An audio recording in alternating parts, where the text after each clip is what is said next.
Find out what you want to do, how you want to reflect what you see around you, how you want to tell stories. Watch all the films, look at all the great still photographers, but find your own way of doing it. You can't copy somebody else. It's never going to happen. You've got to find your own way of doing things, you know?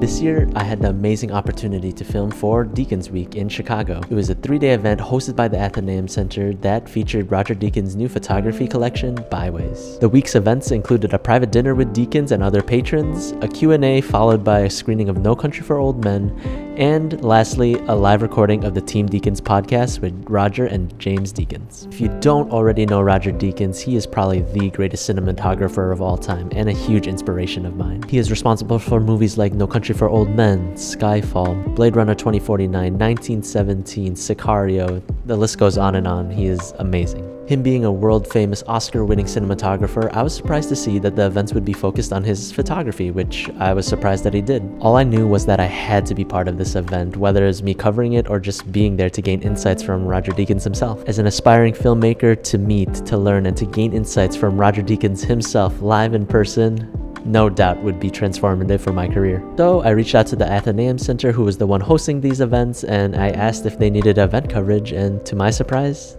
they said yes. I had a great time covering this event. The team at the Athenaeum Center was awesome. They were very welcoming to me and very supportive, very helpful. The photography exhibit itself was really cool, and it was a great new insight into Roger's creative mind. And of course, being in the presence of Roger Deakins felt super surreal. There are so many things that I want to say about this week-long event, but I think I'm going to summarize it with 5 things that I learned from Roger Deakins. The first thing that I learned is that the creative mind comes first. One of the main takeaways that I got from Roger Deakins was to remember why I chose this creative pursuit in the first place.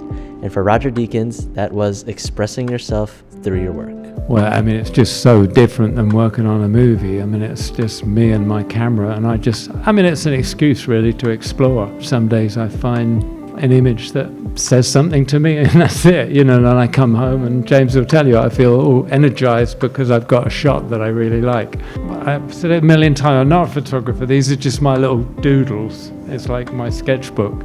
And things that really affect me. I'm only about 3 to 4 years into my career here, but sometimes I get lost in the weeds of it all, whether it be tough clients, balancing work-life balance, creative projects versus projects that pay well, just life in general, you know, and balancing a freelancing career. It can get pretty tough, and sometimes I forget why I chose this filmmaking path in the first place. With all these problems as a filmmaker, it was super comforting and relatable to hear that Roger Deakins himself actually struggles with some similar issues, despite him being, you know, a world-renowned Oscar-winning cinematographer. I probably get more energized than when I come back from a film shoot, really. And you can take a shot without a big discussion about it. Yeah. Nobody else is there to say, "Whoa, should we go left a bit?" And well, the actor's not quite ready. And what about his hairline? Filmmaking, like any other creative venture, is a marathon, not a sprint, and Roger Deakins' insights through this event really reminded me of that. The key is to find balance between work and creativity. You know, you always have to fill your own cup with your own passion projects to really sustain yourself in the long run when it comes to anything creative. For Roger Deakins, that balance was him going back into photography, where it's just him alone with his camera, free to express himself through his work.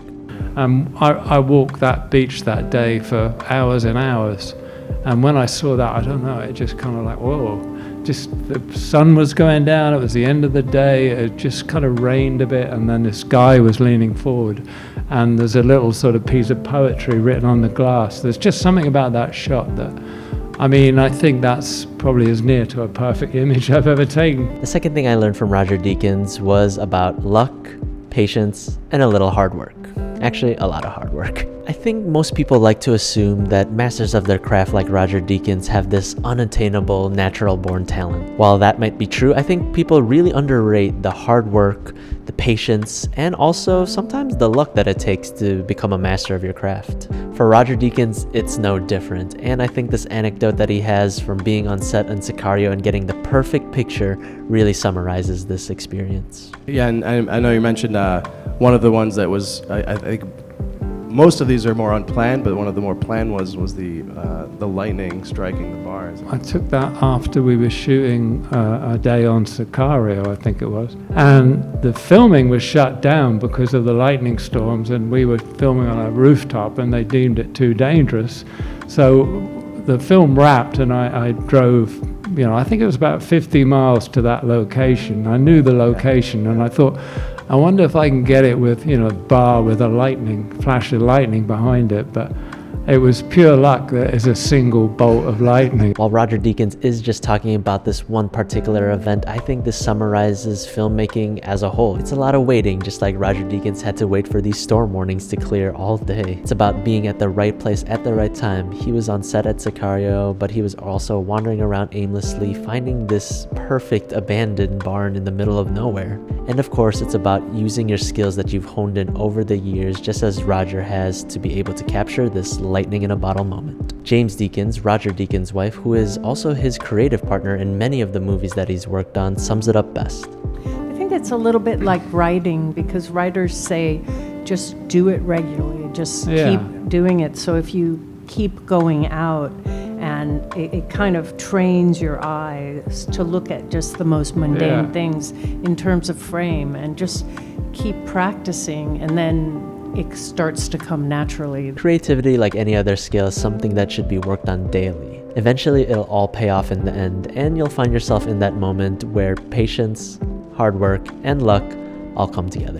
The next thing I learned was don't be scared, because everyone else is too. Initially, I was pretty intimidated when taking on this gig.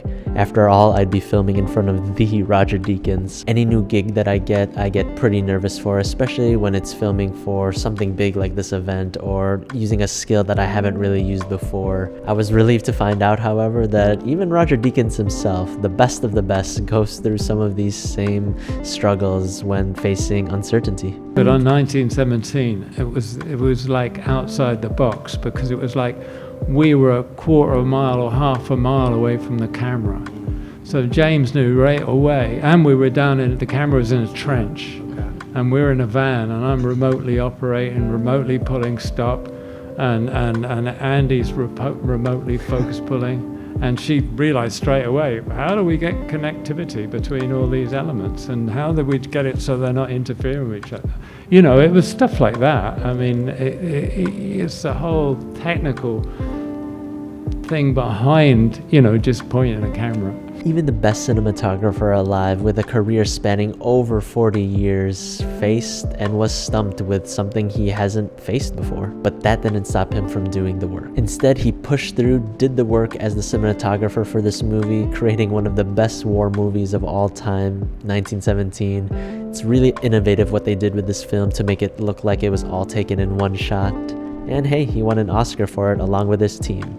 Which brings me to my next point. The fourth thing I learned from Roger Deakins was the importance of working with others in the creative world. It was really insightful learning and listening to the teamwork dynamic between James and Roger Deakins. I personally didn't know just how involved James Deakins was in Roger's work, and is really his creative partner throughout many of the films that he's worked on throughout his career.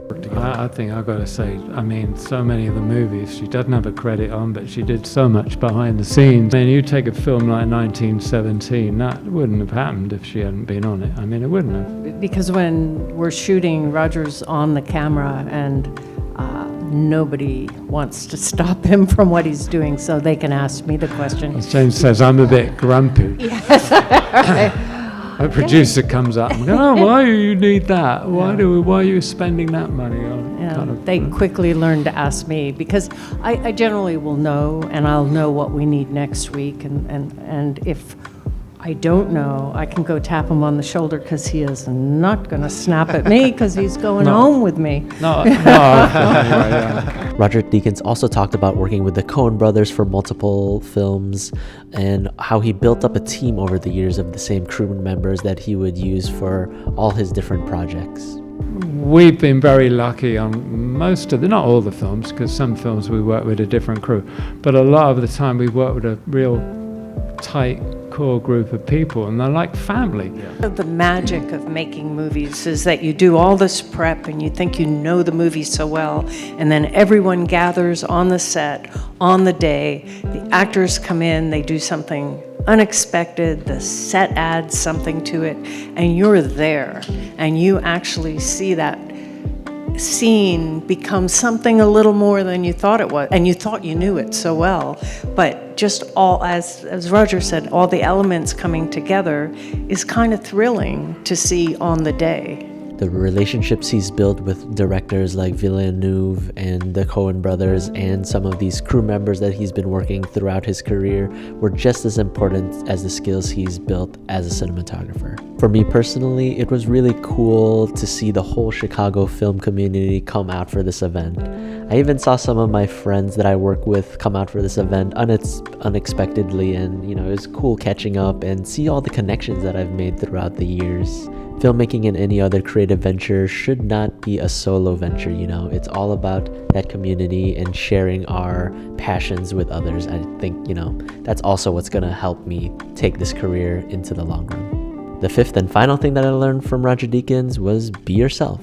This last point is as big of a cliche as all of the other points in this video are, but I think it's something that we should always keep reminding ourselves as creative people. It's so easy to get caught up in what's happening in the world, what's happening with others, especially with social media and stuff like that. It really makes it hard to believe that our voice matters, With all of this noise, sometimes I find it hard for myself to justify, expressing myself creatively, even though that's why I got into this in the first place. Some questions pop in my head, like, will my video get enough views? Is the videos that I'm creating speaking creatively to me? Or am I just trying to get these sort of views? Is my project worth the effort and the work that it takes? Will I ever amount to something or, reach the heights of someone like a Roger Deakins? Deakins himself, though, made me realize that maybe these questions aren't as important as they seem. There's no formula. It's like shooting for a movie. There's no formula. People ask me all the time, on the website and that, well, what's the trick? There's no trick. You just got to find something in yourself that you feel that you can bring and create an image that is about you. At the end of the day, we are all very different people with different paths to success. It's silly to think that I could achieve something like the Deakinses, not because I don't have the skills. I could obviously work on my skills to do that. We all have the capability to do these things. But I can't achieve what they have achieved because I don't have the same experiences as them. The Deakins were only able to achieve what they have been able to achieve because of their own experiences and how they view the world. Instead of worrying how I could be like Roger Deakins, I should instead focus on what I can accomplish and how I can inspire others through my unique ideas, just like Roger Deakins inspired me through his. And those are some of the things that I've learned from this event. Thank you for listening to me ramble and gush over Roger Deakins and this event that I was able to film for. It was honestly a really, really fun experience, and hope to do similar work in the future. Hopefully you guys were able to get something from this video and learn a thing or two from Roger Deakins from the small snippets that I was able to share here in this video from the event. There's one thing I can tell you to do from this video. It's to go create something. Work on that project that you've been putting off, be creative, try to do it every day, and just be you. Anyways, thank you so much again. I'll see you next time. Peace.